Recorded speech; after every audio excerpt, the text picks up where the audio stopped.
Olá, vamos continuar resolvendo probleminhas de matemática? Acompanhe essa explicação com Marta Mourão.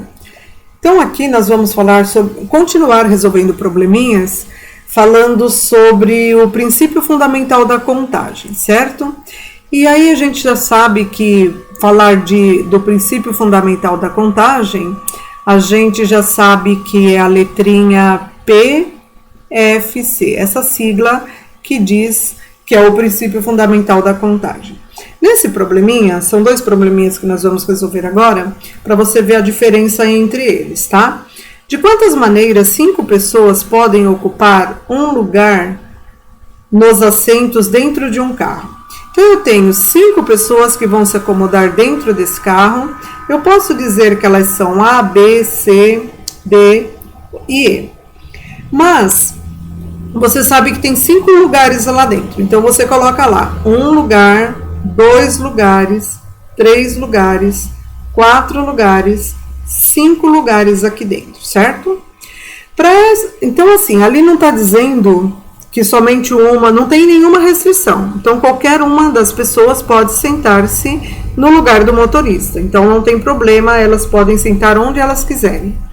Então, para uma das posições, eu tenho 5 pessoas que eu possa colocar, certo? 5 possibilidades.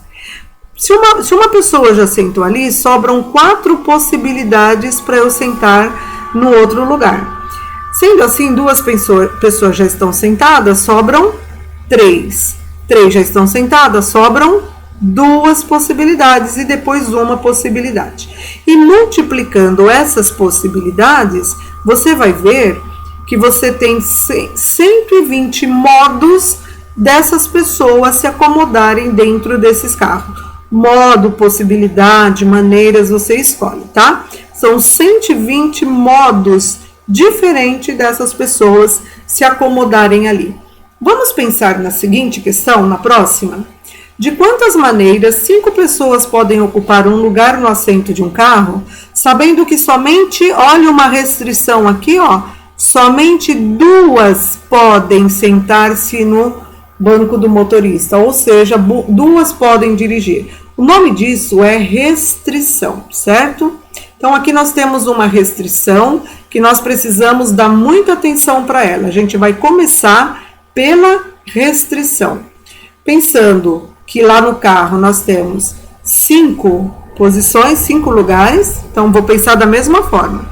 Porém, eu vou fixar, em primeiro lugar, a restrição. Num dos bancos, somente 2 pessoas podem se sentar.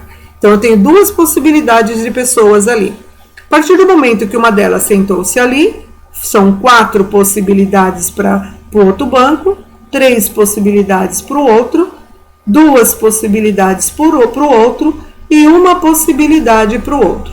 Com isso, você tem 2 vezes 4, 8, 8 vezes 3, 24, 24 vezes 2, 48 formas diferentes de se sentarem ali. Modos, maneira, possibilidade. Observa que é bem menos do que o anterior. O problema parece igual, mas tem uma restrição forte. Pessoal, depois nós vamos fazer outros exercícios. Eu gostaria que você desse uma curtida, uma compartilhada com esses 2 modelinhos de exercícios e depois a gente vai fazendo outros e vai postando aqui também, tá bom? Dê uma curtida, dê uma compartilhada, seja um seguidor. Muito obrigada pela atenção.